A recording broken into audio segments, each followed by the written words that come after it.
आज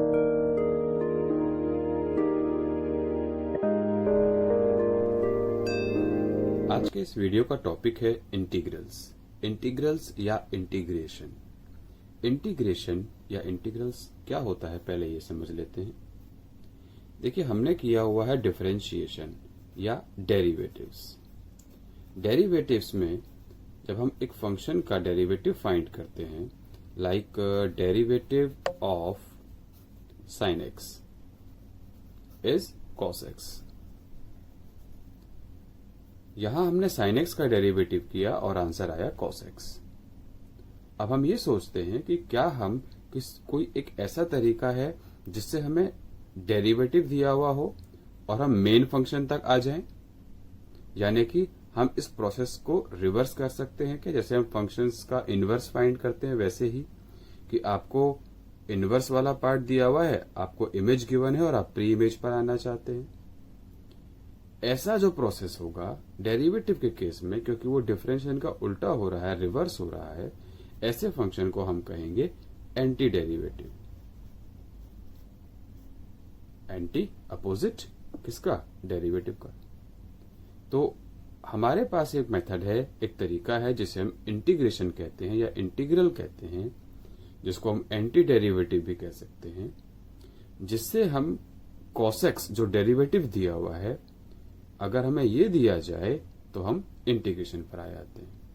इस प्रोसेस को बोलते हैं इंटीग्रेशन या फाइंडिंग द इंटीग्रल। तो एंटी डेरिवेटिव या इंटीग्रेशन या इंटीग्रल एक ही बात है। तो पहली बात तो ये समझ लें कि ये इंटीग्रेशन जो है वो एंटी डेरिवेटिव है। अब इंटीग्रेटिव या इंटीग्रेशन फाइंड कैसे करेंगे? स्टार्टिंग तो हम डायरेक्ट फॉर्मूले से करेंगे। कुछ बेसिक चीजें हैं जिसको हम सीधा फॉर्मूले से लर्न करेंगे, जैसे हम cos x का ही करते हैं। ये इंटीग्रल का साइन है, integration of cos x with respect to dx। With respect to x बोला जाएगा, dx लिखा जाता है, is equals to sine x। हम ऐसा कह सकते हैं। देखिए, साइन एक्स का डेरिवेटिव था cos x, तो cos x का derivative with respect to x sign x होना चाहिए। अब इसको अगर एक फंक्शन मान लेते, जनरल टर्म में हम लिखते हैं, तो ये होता है f(x), कोई भी एक फंक्शन है, और dx। इसको हम कैसे पढ़ेंगे? इसको हम पढ़ेंगे integral of f with respect to x। Integral of f with respect to x, integral of cos x with respect to x। तो ये हम इस तरह से रीड करेंगे। इंटीग्रल का साइन है, आपको s जैसा लग रहा होगा, लेकिन ये s नहीं है, थोड़ा सा एलोंगेटेड है, थोड़ा सा बड़ा साइन है। ये इंटीग्रल का साइन हुआ। अब यहां हम इसको फिर डिटेल में थोड़ा और समझते हैं। अभी हमने डिस्कस किया कि ये एंटी डेरिवेटिव होता है इंटीग्रेशन। साइन एक्स का डेरिवेटिव किया, cos x आया है, तो cos x का इंटीग्रेशन साइन x होगा। जो फॉर्मूले हमने डेरिवेटिव में डायरेक्ट किए वो हम यहां भी यूज करेंगे। तो अगर मुझे दिया जाता है इंटीग्रल ऑफ ex, ex का इंटीग्रल ex होना चाहिए। क्यों? क्योंकि ex का डेरिवेटिव ex होता है। Integration of minus cos x क्या होना चाहिए? वो होना चाहिए माइनस साइन x। क्यों? क्योंकि जब हम डेरिवेटिव करते हैं, माइनस साइन x का डेरिवेटिव माइनस cos x होता है। मतलब अगर यहां कोई कांस्टेंट नंबर भी मल्टीप्लाई में होता तो वो नंबर यहां भी आता आंसर में। अब यहां पर हम कुछ और फॉर्मूले देख सकते हैं। उससे पहले इन्हीं दोनों फंक्शंस को थोड़ा डिटेल में देखते हैं, साइन x और ex को। अब मैं एक एग्जांपल ले रहा हूं। सपोज एक फंक्शन है जिसका मैं डेरिवेटिव कर रहा हूं साइन x प्लस 7। इसका डेरिवेटिव क्या होगा? साइन x का डेरिवेटिव cos x और 7 तो कांस्टेंट है, डेरिवेटिव 0 आ गया। अब मैं एक और फंक्शन ले रहा हूं, derivative of sine x plus 13। इसका डेरिवेटिव क्या होगा? ये भी cos x होगा। इसी तरह से यहां कोई और भी फंक्शन हो सकता है, derivative of sine x plus कोई और कांस्टेंट ले रहा हूं मैं, dx साइन एक्स प्लस, अब मैं इसको k लिख देता हूं, k is any constant here, इसका डेरिवेटिव क्या होगा, ये भी cos x होगा। अभी हमने डिस्कस किया कि जो फंक्शन है जिसका हमें डेरिवेटिव किया गया इंटीग्रल, उसका एंटी डेरिवेटिव होता है। अगर साइन एक्स का डेरिवेटिव cos x है तो cos x का इंटीग्रल या एंटी डेरिवेटिव साइन x होना चाहिए।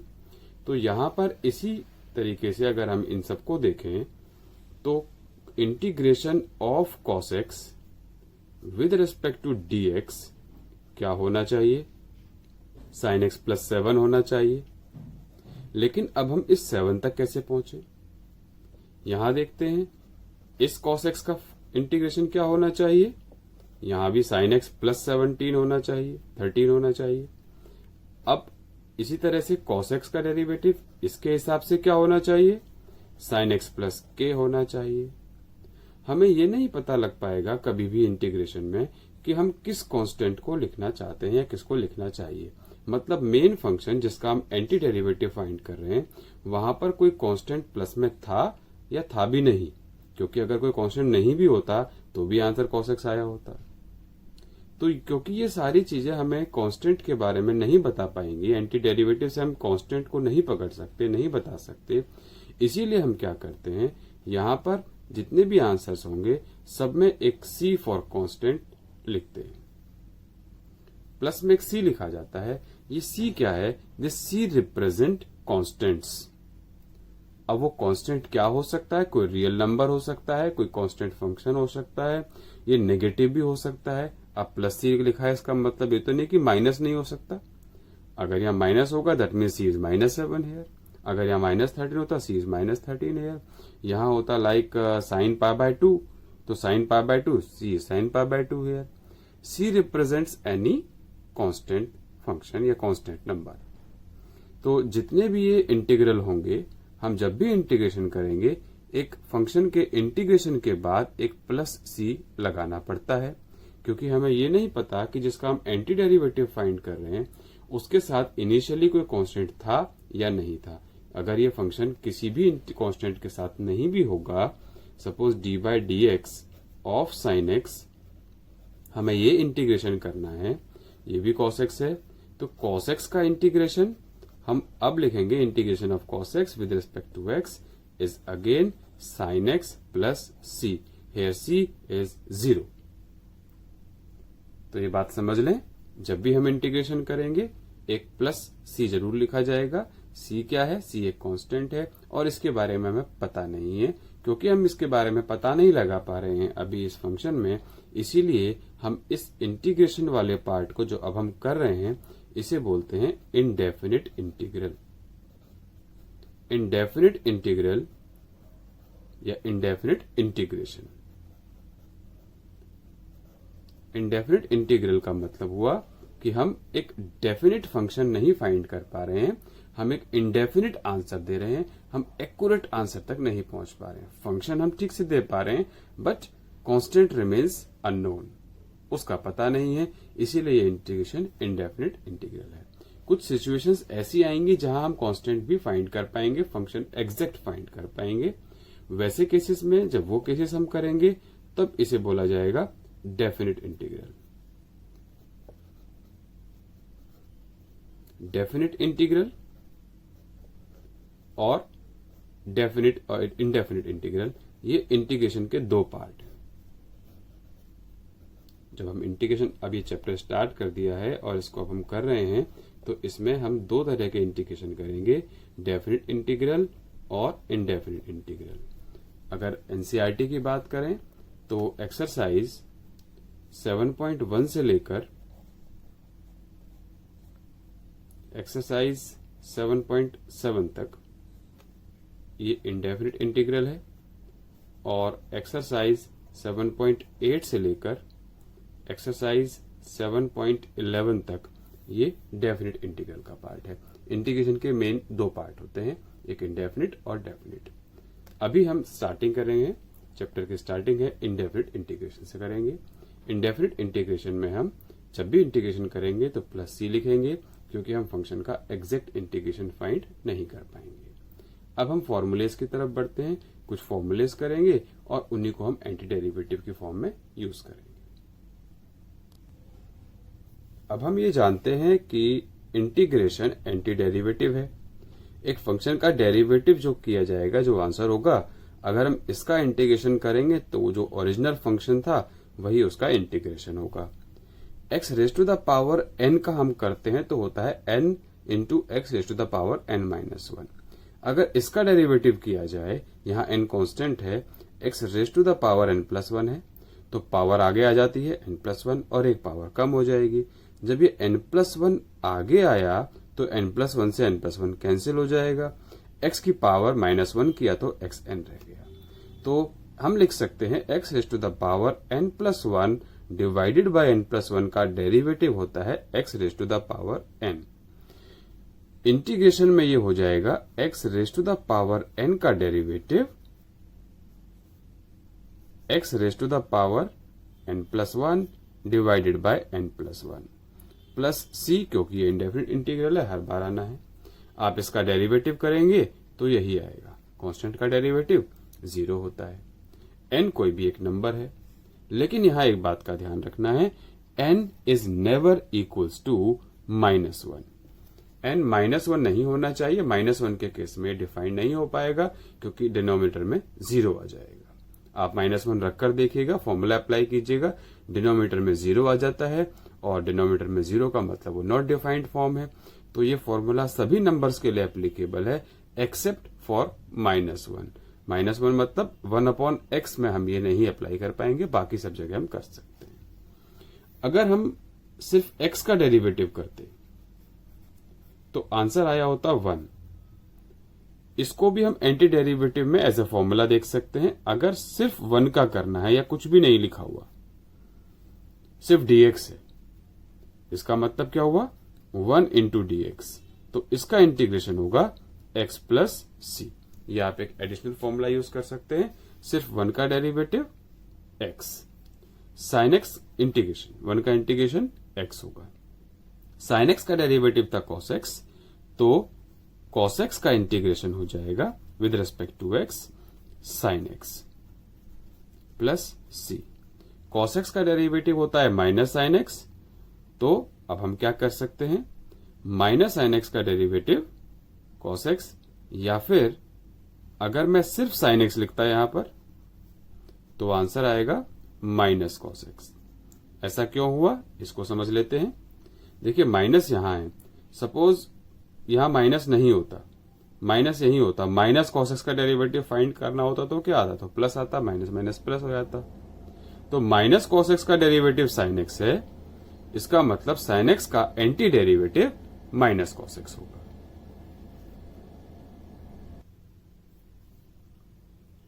tan x का डेरिवेटिव sec स्क्वायर x है, तो sec स्क्वायर x का डेरिवेटिव इंटीग्रेशन हो जाएगा tan x प्लस c।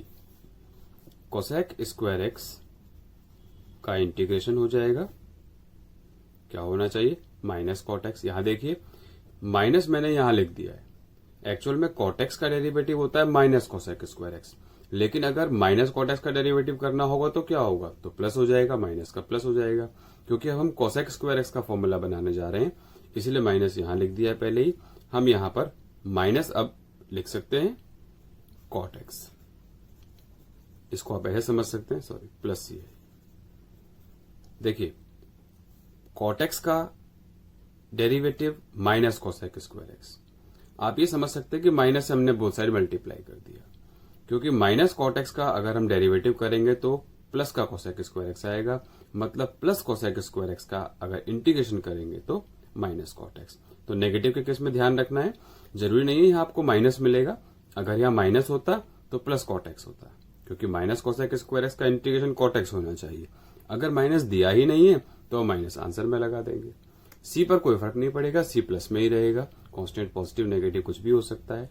अब आगे देखते हैं, sec x का इंटीग्रेशन, sec x का derivative sec x tan x होता है, तो sec x into tan x, इसका integration with respect to x होना चाहिए sec x प्लस c। एक और नेगेटिव वाला फंक्शन आ गया, माइनस cosec x लिखा गया यहां पर, क्योंकि cosec x का इंटीग्रेशन होता है माइनस cosec इंटू कॉट। वो माइनस मैंने यहां पहले ले लिया, तो cosec इंटू कॉट अगर आपको क्वेश्चन में आता है, cosec x into cot x का अगर इंटीग्रेशन करना है तो होगा minus cosec x plus c. अब इनवर्स वाले फॉर्मूले देखते हैं। साइन इनवर्स एक्स का डेरिवेटिव 1/√1 माइनस एक्स स्क्वायर होता है, तो इसका anti derivative 1/√1 minus x square का डायरेक्ट हम लिखेंगे sine inverse of x plus c. Minus अगर यहां होता या माइनस यहां होता तो हम कॉस इनवर्स लिख सकते हैं। तो इसके दो केस बन जाते हैं। जैसे हमने माइनस को यहां पास किया था, एलएचएस में ना लिखकर आरएचएस में आंसर में लिख दिया। अगर हमें इस क्वेश्चन में माइनस मिलता तो मैं आंसर में भी माइनस लगा देता कि -1/this, इसका इंटीग्रेशन क्या होगा, माइनस साइन इनवर्स एक्स। और अगर यहां माइनस होता तो मैं इसका आंसर कॉस इनवर्स एक्स भी लिख सकता था। माइनस क्योंकि नेगेटिव की प्रॉपर्टी है, अगर यहां नहीं है तो आंसर में आ जाएगा। और -1/√1 माइनस एक्स स्क्वायर का क्या होना चाहिए anti derivative, cos inverse x. तो इसके दो आंसर आ सकते हैं इनवर्स में, दोनों सही होंगे, आप कोई भी एक आंसर लिख सकते हैं। tan इनवर्स एक्स का डेरिवेटिव 1/1 प्लस एक्स स्क्वायर है, तो 1/1 प्लस एक्स स्क्वायर का एंटी डेरिवेटिव होगा tan इनवर्स ऑफ एक्स। यहां भी दो केस बन जाते हैं। अगर माइनस लगा हुआ होता तो अगर यहां माइनस है तो आप यहां माइनस लिख सकते हैं, या फिर -1/1 प्लस एक्स स्क्वायर का आंसर सीधा कॉट इनवर्स ऑफ एक्स भी लिखा जा सकता है। सेम सेक और कोसेक के हैं।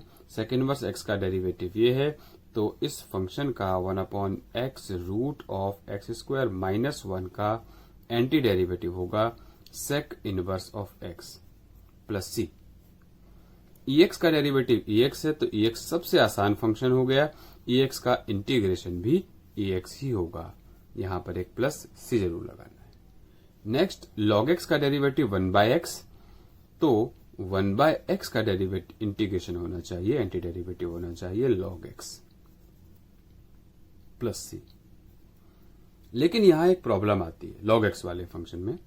log x जो फंक्शन है, logarithm function, it is defined only for positive values of x। यहां x नेगेटिव नहीं हो सकता, जीरो भी नहीं हो सकता। log is not defined for any negative value. x negative नहीं होगा, जीरो भी नहीं होगा, दैट मीन्स इसको पॉजिटिव होना होगा। ऐसे आंसर में हम क्या करेंगे, 1/0 तो हम लिखते ही नहीं है, log 0 पर भी नॉट डिफाइंड है, तो ऐसे आंसर में हम इसको डिफाइंड फंक्शन बनाने के लिए मॉडुलस लगाते हैं।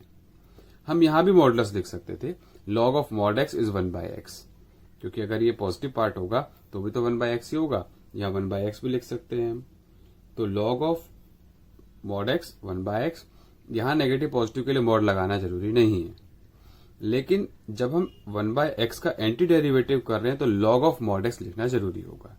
तो एक चेंज यहां आया, जब भी आपको log x 1/x का इंटीग्रेशन करना है log ऑफ mod x लिखेंगे। और यही फॉर्मूला आप याद रखें, इसको अगर मैं पावर में कन्वर्ट करता हूं तो ये 1/x का मतलब क्या हुआ, x raise to the power -1। x raise to the power -1 हम x raise to the power n वाले फॉर्मूले से नहीं कर सकते हैं, ये आपको स्टार्टिंग में बताया था। जो x raise to the power n का हम एंटी डेरिवेटिव कर रहे हैं वो हमने कैसे किया था, x raise to the power n का एंटी डेरिवेटिव हमने किया था और यहां मेंशन किया था x is not equal to -1। x की पावर 1, 2, 3, 4, 5 कुछ भी हो सकती है, √2 हो सकती है, फ्रैक्शन में हो सकती है, डेसिमल में हो सकती है, लेकिन यहां पर -1 नहीं हो सकती। x की पावर -1 का मतलब 1/x, तो वो फॉर्मूला 1 पावर -1 वाला यहां पर नहीं एप्लीकेबल था। अगर यहां -1 पावर होती तो हम फॉर्मूला नहीं लगा सकते थे। उस फॉर्मूले के लिए हमें कहां आना होगा, उसके लिए हमें log x पर आना होगा। तो अगर x की पावर -1 मिलता है तो फर्स्ट वाला फॉर्मूला नहीं लगेगा, log x का फॉर्मूला लगेगा। ये मेन इंपॉर्टेंट पॉइंट है, इसका ध्यान रखना है।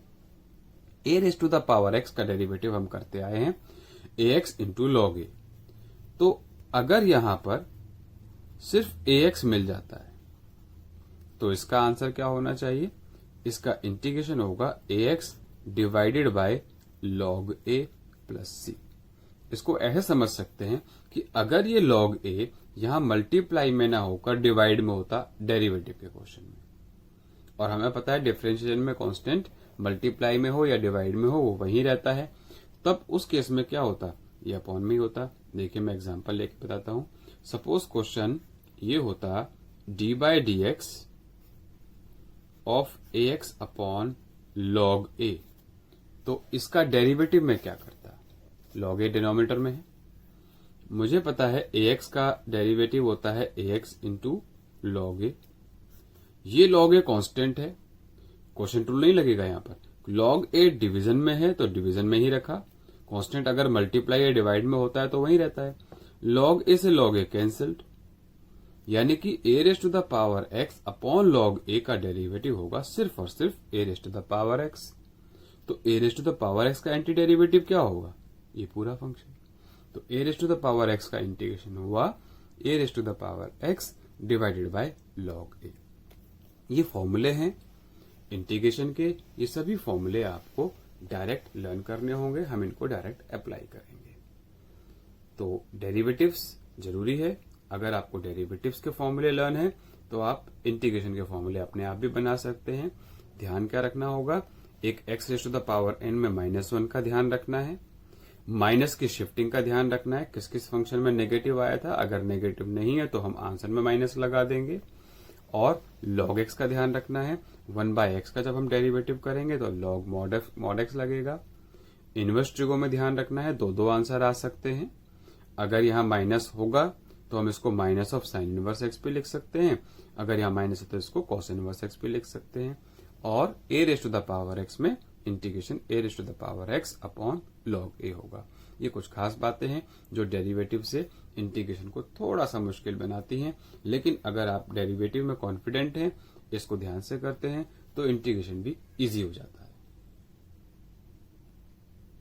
अब कुछ बेसिक प्रॉपर्टीज ऑफ इंटीग्रल्स हम डिस्कस कर लेते हैं। Property number 1, if there is any constant with function in integration, अगर कोई कांस्टेंट मल्टीप्लाई में है तो हम इस कांस्टेंट को इंटीग्रेशन के बाहर भी लिख सकते हैं, मतलब हमें सिर्फ एफ एक्स का इंटीग्रेशन फाइंड करना होगा कि कांस्टेंट वहीं रहेगा। जैसे हमने डेरिवेटिव में किया था, अगर कोई कांस्टेंट मल्टीप्लाई या डिवाइड में है तो वो मल्टीप्लाई डिवाइड में रहता है, वहां कोई प्रोडक्ट टूल या क्वोशिएंट टूल नहीं लगता। सेम यहां पर होगा, अगर के मल्टीप्लाई में है तो मल्टीप्लाई में रहेगा, अगर कोई कांस्टेंट यहां डिवाइड में होता तो आंसर के डिवाइड में आ जाता। एग्जाम्पल देख लें इसका। सपोज मुझे करना है 5 sin x का इंटीग्रेशन। sin x का इंटीग्रेशन होता है माइनस कॉस एक्स, तो यहां पर जो 5 है इसको आप अलग से रख सकते हैं और sin x का इंटीग्रेशन माइनस कॉस एक्स प्लस सी, ये आंसर आ गया। अगर ये 5 डिनोमिनेटर में होता तो यहां डिनोमिनेटर में रह जाता। ये एक पहली प्रॉपर्टी हुई है कांस्टेंट मल्टीप्लाई। कांस्टेंट -1 भी हो सकता है, -1 अगर यहां है तो आंसर माइनस में लगा देंगे। एक एग्जांपल देखें और, सपोज होता है minus e raise to the power x, e x का इंटीग्रेशन तो ई एक्स ही होता है, तो ये माइनस ई एक्स प्लस सी ये आ जाएगा। सेकेंड प्रॉपर्टी पर आते हैं। अगर दो फंक्शन एडिशन में दिए हुए हैं, एक फंक्शन है एफ एक्स प्लस दूसरा फंक्शन जी एक्स, इनका हमें इंटीग्रेशन करना है, एक साथ दिया हुआ है, तो हम इनको दो अलग अलग पार्ट में इंटीग्रल की फॉर्म में लिख सकते हैं। तो अगर दो फंक्शन प्लस में है तो वो सेपरेटली एडिशन में ही इंटीग्रेट हो जाएंगे। सिमिलरली माइनस के लिए, अगर यहां माइनस होता तो यहां भी माइनस आ जाता, अगर यहां कोई कांस्टेंट होता तो यहां भी कांस्टेंट आ जाता। ये इसकी एक प्रॉपर्टी हुई है। तो अगर फंक्शन के प्लस या माइनस में दो फंक्शंस हैं एडिशन में, दोनों को अलग अलग कर सकते हैं। इसका एग्जांपल देखते हैं। मैं ले रहा हूं sin x plus 5 cos x plus e raise to the power x, यहां ले लिया 4/3, ये फंक्शन लेते हैं। sin x का इंटीग्रेशन होता है माइनस cos x, तो माइनस cos x किया, कांस्टेंट डिनोमिनेटर में है तो वही रहेगा। 5 cos x का इंटीग्रेशन होता है sin x, तो 5 sin x आ गया, 5 मल्टीप्लाई में था, यहां भी मल्टीप्लाई में रहा। 4 ex का इंटीग्रेशन ex होता है 4 as it is ex plus एक c, जो हर बार आना चाहिए, हर इंटीग्रेशन में आएगा। तो ये हमने इस फंक्शन का इंटीग्रेशन कर दिया यूजिंग दिस प्रॉपर्टी 2। ये कुछ बेसिक प्रॉपर्टीज हैं जिसका हमें ध्यान रखना है, इनके बेसिस पर हम बाकी के इंटीग्रेशन के क्वेश्चंस कर सकते हैं। अब हम कुछ एग्जांपल्स लेंगे और इन्हीं को ध्यान रखेंगे। एक बात और, हमने यहां पर एडिशन में किया, कांस्टेंट में किया, डेरिवेटिव में इसके अलावा में एक प्रोडक्ट टूल, एक क्वोशिएंट टूल और एक चेन रूल भी हुआ करता था। तो इंटीग्रेशन में पहली बात यह है कि यहां पर कोई प्रोडक्ट रूल नहीं होगा, यहां पर कोई क्वोशिएंट रूल नहीं होगा और यहां पर कोई चेन रूल नहीं होगा।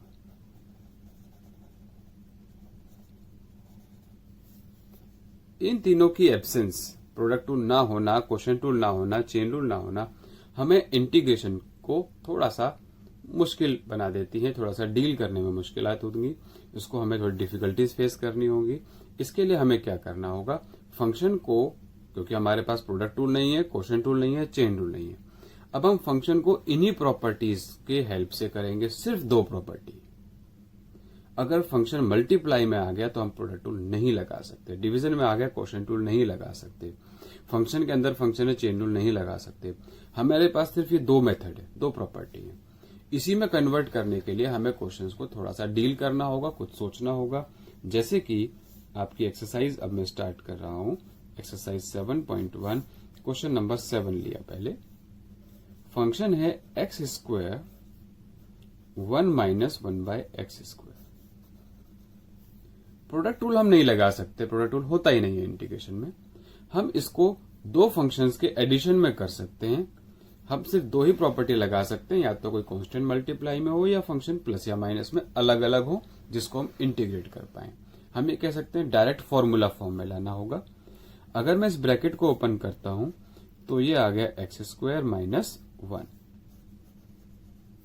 अब ये दो पार्ट आ गए हैं, दोनों को हम इंटीग्रेट कर सकते हैं। x² का इंटीग्रेशन x³ अपॉन 3, 1 का इंटीग्रेशन आपको बताया गया था x प्लस c हर बार आएगा। ये कैसे आया, x raise to the power n वाले फॉर्मूले से इसका इंटीग्रेशन होता है x raise to the power n plus 1 upon n plus 1 plus c, यानी कि एक पावर को इंक्रीज कर दीजिए और वही इंक्रीज पावर डिनोमिनेटर में लिख दीजिए। डेरिवेटिव में क्या होता था, एक पावर कम होती थी और जो पावर है वो मल्टीप्लाई में आ जाया करती थी। तो x raise to the power 3 का 2 का क्या हुआ, 2 प्लस 1 3 हो गया और वही इंक्रीज पावर नीचे आ गई। 1 का इंटीग्रेशन x होगा, हमेशा याद रखिएगा, अभी फॉर्मूले में भी आपको बताया गया है। इंटीग्रेशन ऑफ 1 dx और सिंपली dx इज x। क्यों, क्योंकि x का डेरिवेटिव 1 होता है और ये एंटी डेरिवेटिव है, तो हम एंटी डेरिवेटिव में 1 का इंटीग्रेशन करेंगे x। Question number 8, it is ax² plus bx plus c। A constant है तो कांस्टेंट तो मल्टीप्लाई या डिवाइड में एज इट इज रहता है। x² का इंटीग्रेशन करना है, x³/3 हो गया। अब b कांस्टेंट है, b मल्टीप्लाई में रहेगा। x का डेरिवेटिव इंटीग्रेशन, x की पावर 1 है यहां पर, तो 1 प्लस 1 पावर 2 हो गई है, नीचे इंक्रीज्ड पावर बाय 2। c इस कांस्टेंट या 1 इंटू सी लिख सकते हैं, तो 1 का इंटीग्रेशन होता है x, c का इंटीग्रेशन हो गया c into x, constant multiply में एज इट इज। अगर मान लो 5 इंटीग्रल में करना होता तो इसका मतलब क्या हुआ, 5x। क्यों, क्योंकि 5x का डेरिवेटिव होता है 5, तो 5 का इंटीग्रेशन 5x। 7 का इंटीग्रेशन क्या होना चाहिए, 7x। सिमिलरली cx का डेरिवेटिव c होता है, तो c का इंटीग्रेशन cx होगा।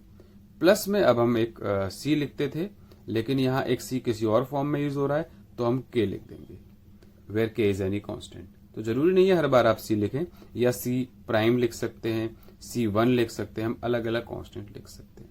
एक बात और, यहां पर 3 फंक्शंस थे। अगर ये 3 अलग अलग क्वेश्चन होते तो मुझे तीनों का इंटीग्रेशन करना होता और हर एक इंटीग्रेशन का एक अलग अलग c आया होता। फिर हम एक कंबाइंड कांस्टेंट क्यों लिखते हैं, क्योंकि constant plus constant plus constant भी तो एक कांस्टेंट होगा। मतलब जैसे मान लीजिए मेरे पास एक क्वेश्चन है एक्स स्क्वायर प्लस 1, इसका इंटीग्रेशन करना है। तो अगर मैं इसको एक क्वेश्चन अलग बना लेता हूं, 1 को एक अलग क्वेश्चन बना लेता हूं, और मैं ये सोचने लगूं कि ये एक्स क्यूब बाय 3 हो गया प्लस एक कांस्टेंट आया, यहां पर 1 का इंटीग्रेशन एक्स प्लस एक और कांस्टेंट आ गया। लेकिन अभी ऊपर हमने क्या किया, एक बार सी लिख दिया बस। ये बिल्कुल ठीक है, गलत नहीं है। क्यों? क्योंकि दो कांस्टेंट मिलकर भी तो कांस्टेंट बनेंगे, और ये कांस्टेंट अलग अलग हैं। इसको हम C1 और C2 कह सकते हैं, और बाद में कंबाइन कर सकते हैं x cube by 3 plus x, और C1 प्लस C2 भी क्या है, एक कांस्टेंट है। तो इस बात को लेकर कभी कंफ्यूजन में नहीं आना है कि अगर फंक्शन एज अ होल एक साथ किया जा रहा है या अलग अलग किया जा रहा है। अगर आपने एक ही स्टेप में इंटीग्रेशन कर दिया है तो दो अलग अलग कांस्टेंट या तीन अलग अलग कांस्टेंट नहीं लिखने, एक सिंगल कांस्टेंट हम लिख सकते हैं, सिर्फ C लिख सकते हैं, जैसा कि हमने यहाँ किया। एक्स स्क्वायर माइनस 1 का इंटीग्रेशन किया तो एक ही C आया है, दोनों के C अलग अलग नहीं आए। हाँ, अगर हम एक क्वेश्चन को इंटीग्रेशन एक पार्ट को पहले कर देते हैं, दूसरे पार्ट को भी किया ही नहीं, तो हमें C लगाना पड़ेगा। जब जब इंटीग्रेशन होगा तब तब हमें एक C लिखना पड़ता है। मान लीजिए अगर मैं इसी क्वेश्चन को 2 बार में करता, क्वेश्चन है एक्स स्क्वायर प्लस 1 dx, और मैंने इसके 2 पार्ट तो किए, एक्स स्क्वायर dx किया और एक 1 इंटू dx किया। मैंने पहले पार्ट को तो इंटीग्रेट कर दिया और दूसरे पार्ट को भी किया ही नहीं, तो इसके लिए तो एक C आएगा ना। अब इस 1 का इंटीग्रेशन जब तक होगा नहीं तब तक हम C लिख नहीं सकते, तो जब इसका इंटीग्रेशन होगा तो एक C इसके लिए आएगा। अब मैं अगर अगले स्टेप में कर रहा हूं तो इसका भी एक और कांस्टेंट आएगा, मैं इसको C1 लिख देता हूं। अब ये दोनों कांस्टेंट मर्ज करके किसी और कांस्टेंट K या किसी प्राइम में लिखना होगा, तो इसीलिए ये सिचुएशन हमें अवॉइड करनी चाहिए। पूरे चैप्टर में आपको ध्यान रखना है, this is very very important. जब आप इंटीग्रेशन कर रहे हैं, एक ही क्वेश्चन के एक से ज्यादा पार्ट हैं, तो आप आगे पीछे इंटीग्रेट नहीं करेंगे। ऐसा नहीं करेंगे कि एक स्टेप में इसका आंसर लिख दिया, अब अगले स्टेप में इसका, देखो इसको इंटीग्रेट कर चुके हैं, इसको इंटीग्रेट किया नहीं है। इससे टेक्निकल प्रॉब्लम ये आ जाएगी, एक गलती ये हो जाएगी कि जब जब आप इंटीग्रेशन करेंगे कि कांस्टेंट लगाना पड़ेगा। अब अगर आप यहां C लगाते हैं, यहां भी क्योंकि इंटीग्रेशन हुआ ही नहीं तो C लगेगा नहीं, तो आपको दो कांस्टेंट लिखने पड़ेंगे। फिर फाइनली आंसर में इन दोनों को मर्ज करना होगा। सपोज मैं इसको C1 ले लेता हूं, ये C1 लिया, ये C2 ले लिया। अब फाइनली आंसर क्या होगा, C1 प्लस C2 को फिर दोबारा C करेंगे, जैसा यहां समझाया गया था। तो एक ही कांस्टेंट लिखना पड़े, इसके लिए हम क्या करते हैं, एक ही स्टेप में इंटीग्रेट करते हैं, जैसा यहां किया गया है।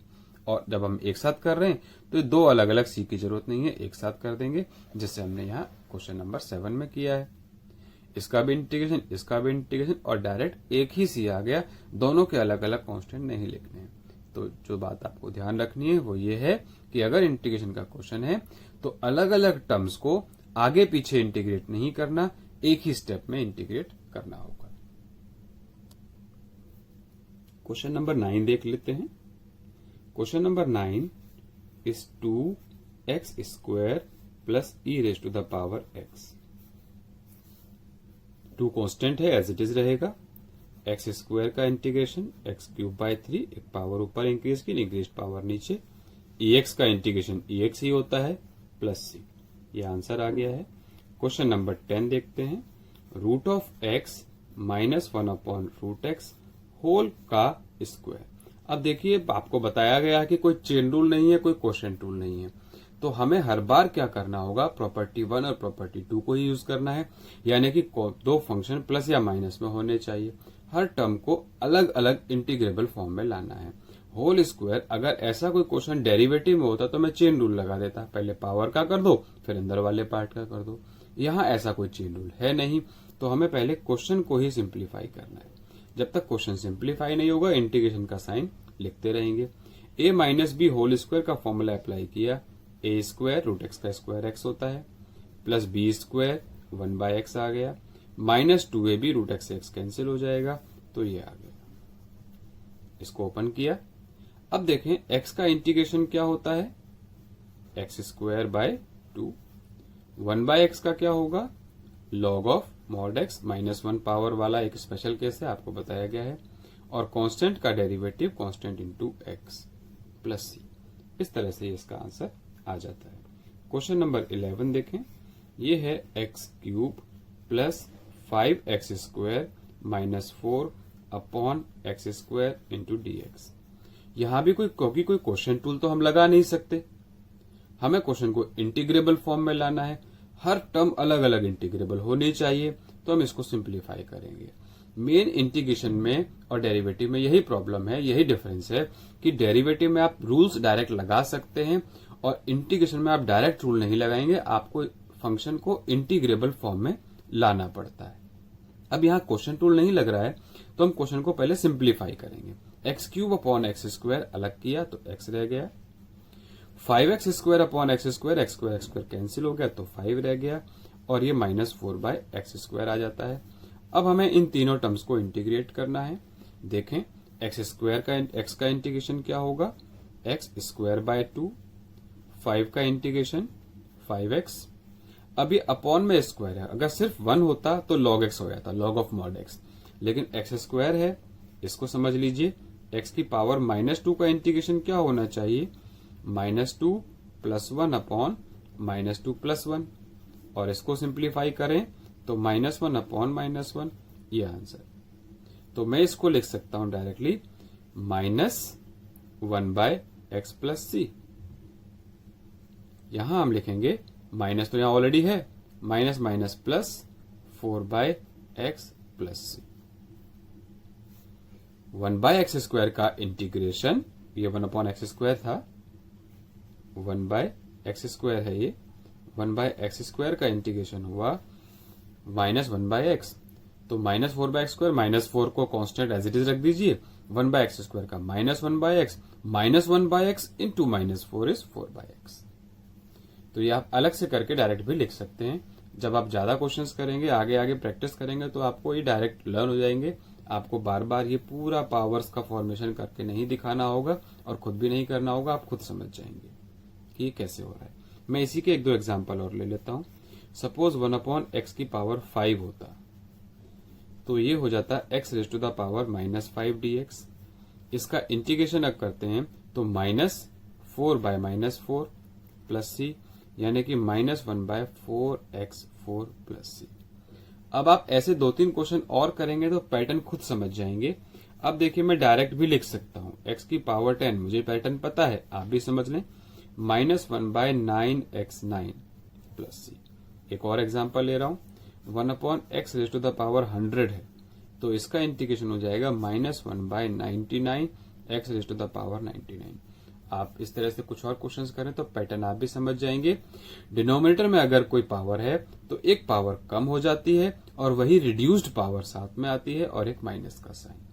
ये सब कैसे हुए, फॉर्मूला वही है, x raise to the power n वाला, उसी से किया है। आप डायरेक्ट कर रहे हैं या रफ में सॉल्व करके कर रहे हैं, कोई फर्क नहीं पड़ता है, आंसर ठीक होना चाहिए। Now question number 12। Question number 12 का इंटीग्रेशन, क्वेश्चन है x cube plus 3x plus 4 whole divide by root x. फिर से क्वेश्चन टूल हम लगा नहीं सकते तो अलग अलग करेंगे। एक्स क्यूब, रूट का मतलब पावर हाफ होता है, 3 में से हाफ को माइनस किया गया तो x की पावर 5/2 रह गया, प्लस 3 रूट एक्स रह गया, प्लस 4/√x, ये अलग हो गया। अब हमें इसको इंटीग्रेट करना है, इसे इंटीग्रेट करते हैं तो ये हो जाएगा x raise to the power 5/2 plus 1 is 7/2 upon 7/2 plus 3 root X, X की power half, half plus 1 is 3/2 upon 3/2 plus 4, 1/√x का इंटीग्रेशन होता है 2√x। कैसे हुआ, यहां समझ लीजिए इसको। 1/√x को आप x की पावर -1/2 लिख सकते हैं, इसका इंटीग्रेशन x की पावर -1/2 प्लस 1 अपॉन -1/2 प्लस 1 किया गया, प्लस सी भी आएगा, तो ये क्या हो गया, x की पावर हाफ, और ये भी हाफ है। अब ये हाफ ऊपर आ जाएगा तो ये हो गया है 2√x प्लस सी। तो आप समझ लें, इसको लर्न कर लें कि अगर x की पावर -½ है या 1/√x का इंटीग्रेशन 2√x प्लस सी। जैसे आपको डेरिवेटिव में बता दिया गया था कि √x का डेरिवेटिव डायरेक्ट हमने रट लिया था, डायरेक्ट हम यूज कर रहे थे 1/2√x। इसी तरह से हम डायरेक्ट लर्न कर लेंगे कि 1/√x का इंटीग्रेशन हर बार 2√x। ये बार बार आने वाला है क्वेश्चन है, इसलिए इसको याद कर लें। तो ये एक इंपॉर्टेंट फंक्शन जो जल्दी जल्दी यूज होगा, इसको याद रखें। यहां देखें तो ये आंसर आ चुका है, लेकिन सिंप्लीफाइड फॉर्म में नहीं है। ये डिनोमिनेटर का डिनोमिनेटर जो 2 है ये ऊपर आना चाहिए, ये वाला 2 ऊपर आना चाहिए, 3 से 3 कैंसिल होना चाहिए। इसका सिंप्लीफाइड आंसर देख लेते हैं। इसका simplified answer 2/7 x raise to the power 7/2 2x raise to the power 3/2 plus 8√x plus c। ये आंसर। इस तरह से अब आप इस एक्सरसाइज के आगे के क्वेश्चंस भी कर सकते हैं। सारे क्वेश्चन सिंपल हैं, थोड़ा सा अलजेब्रा अप्लाई करना पड़ेगा। एक 13th क्वेश्चन और बता देता हूं मैं आपको। x³ minus x² plus x minus 1 upon x minus 1 dx। थोड़ा सा ट्रिकी है ये। पहली दो टर्म्स से x² कॉमन लिया गया तो ये हो गया x माइनस 1। बाद की दो टर्म्स में से कुछ भी कॉमन नहीं लिया या 1 कॉमन लिया। ऐसा क्यों किया? हमें पता है क्वेश्चन टूल तो लगा नहीं सकते, हमें इसको सिंप्लीफाई करना होगा, अलग अलग सिंप्लीफाइड इंटीग्रेबल फॉर्म में लाना होगा। अब यहां देखें, x माइनस 1 को अगर मैं कॉमन ले लेता हूं तो क्या रह गया? x² plus 1। ये x माइनस 1 कैंसिल हो गया, तो क्वेश्चन में रह गया है सिर्फ और सिर्फ x² प्लस 1। और इसका इंटीग्रेशन क्या होगा? x³/3 plus x plus c। यह आंसर आ गया। तो ऐसे कई बार हमें कुछ ट्रिक्स लगानी होंगी, कुछ फैक्टर्स करने होंगे, ताकि पहले क्वेश्चन अलग अलग टर्म्स में आ जाए और फिर हम उसको इंटीग्रेट कर दें। आगे के क्वेश्चंस एक्सरसाइज 7.1 की पूरी एक्सरसाइज अब आप ट्राई करें।